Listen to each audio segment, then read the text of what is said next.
Don't scream. No one can hear you. Come.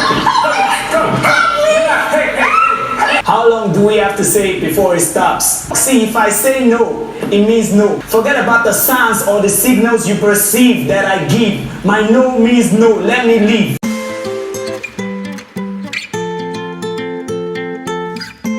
What's up and welcome back to my channel. My name is Betha. I'm really glad to have you here. Please do also hit the subscribe button before you leave, and also give this video a very big thumbs up at the end if you enjoyed watching it. Okay guys, let me just tell you, the housemates lost their wager once again.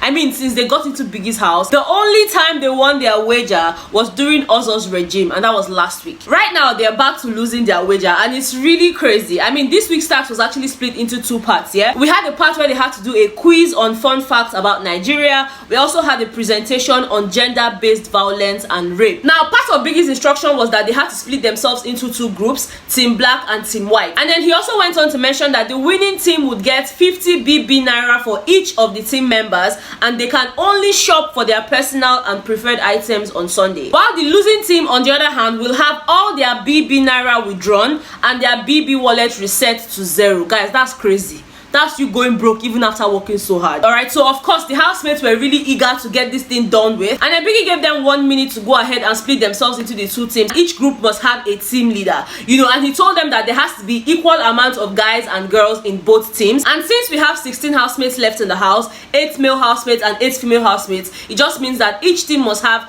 4 male housemates and 4 female housemates. And because Erica was made the leader of her team, she had to pick 3 ladies and 4 guys. Now the 3 ladies she actually chose were Tolani Badge, Dora and V. And just when she was still trying to pick the male housemates and all of that, Biggie told them that their 1 minute had elapsed, so all of their arrangements, all of their choosing, null and void. He told all of them to go back to their seats, that him, Big Brother, will put them in teams by himself. Now for Team White, we had Erica, we had Tricky T, we had Bright O, we had Prince, we had Ozo, we had V, we had Lucy, and we had Kaisha. Now for Team Black, we had Kid Wire, we had Wathoni, we had Tolani Badge, we had Lekon, we had Dorothy, we had Praise, we had Neo, and we had Nengi. That was how Biggie split them. Initially, Erica did not put Lucy in her group, but this time around, Biggie decided to put Lucy in Erica's group. She said, Biggie, they see things. Even if that guy is acting like he doesn't see everything, Biggie actually sees everything. Now it was time for them to have the fun quiz, and Team White's leader was V, while Team Black's leader was Kid Wire. And according to Biggie's instructions here, V, who happened to be the leader of the White team, had the right to ask questions to the Black team, while Kid Wire had the right to ask the Team White questions, you know, so it was like vice versa. You don't have a right to ask your team members any question, and the team leaders are allowed to ask each housemate 2 questions only, so you cannot ask anybody more than 2 questions. Now the team leaders took turns to ask their opponent questions. You know, part of the questions included who was the first man to buy a car, who was the first female pilot, Agbani Dirego was crowned beauty queen in what year, you know, just questions like that. And at the end of the quiz, Team White had 10 points while Team Black had 8 points. So this automatically meant that Team White had won themselves 50 Naira each, while Team Black won for themselves an empty wallet, because of course their wallets will be reset to 0 and all their Naira withdrawn. Alright, so that is hunger. Now when it was time for them to make their presentation, it was actually less of drama and more of a campaign, you know, because they were talking about rape. The theme for their presentation is actually no means no. Alright, so just because I'm dressed in a certain way doesn't mean that you have the right over me.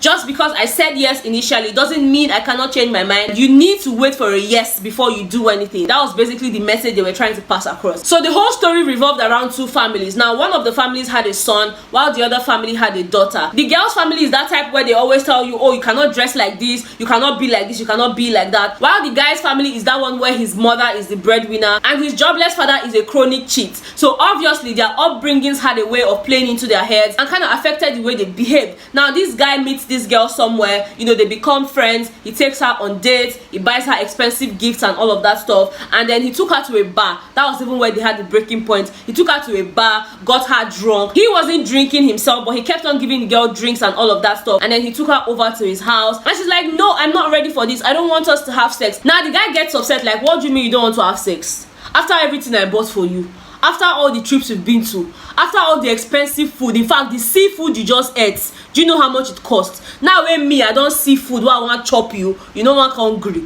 Like you just had seafood, and I've seen food. Someone must be a joker in this room. and then he carries her and threw her on his bed and tries to rape her before the rest of the housemates came out with their placard saying no to rape, no to rape, no to rape. So it was more of a sensitization kind of presentation, but then Biggie wasn't satisfied, and I'll tell you why. As soon as they finished their presentation, Biggie asked them, housemates, is that all, or is there more to your presentation? They said that is all. He then calls Erica, head of house, what do you think about your performance? And her assessment speech was straight to the point. She explained to Biggie the idea of their presentation, why they chose to toe in the line that they did, what the message was about, and just the whole idea of their presentation. And I feel like Erica's speech was really nice, even though Biggie was not impressed. I feel like she did a good job with her assessment speech. Biggie then went on to register his displeasure, and in his words, housemates, what a mild approach to a very serious case such as rape. Your presentation was less than 15 minutes, hence why I asked if that was all. I actually expected more. Why didn't the house do more? Or why do you feel like this is enough? And then Kidwaya came out to explain that they were trying to deliver a very clear message without long drama in order not to lose sight of the key message, which happens to be say no to rape. And then Biggie's like, Kidwaya, would you go to a cinema to see a 5-minute movie? And then Kidwaya said, no, I would not go to a cinema to watch a 5-minute movie. But then commercials are not always long. And then Biggie now asked him again, Kidwaya, did I ask you for a commercial? I'm just like, Kidwaya, just keep quiet. Biggie is upset.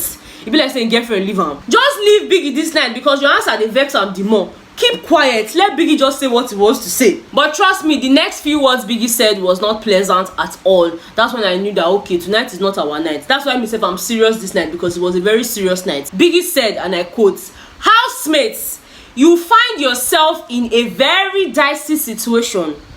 You try to follow an easy route.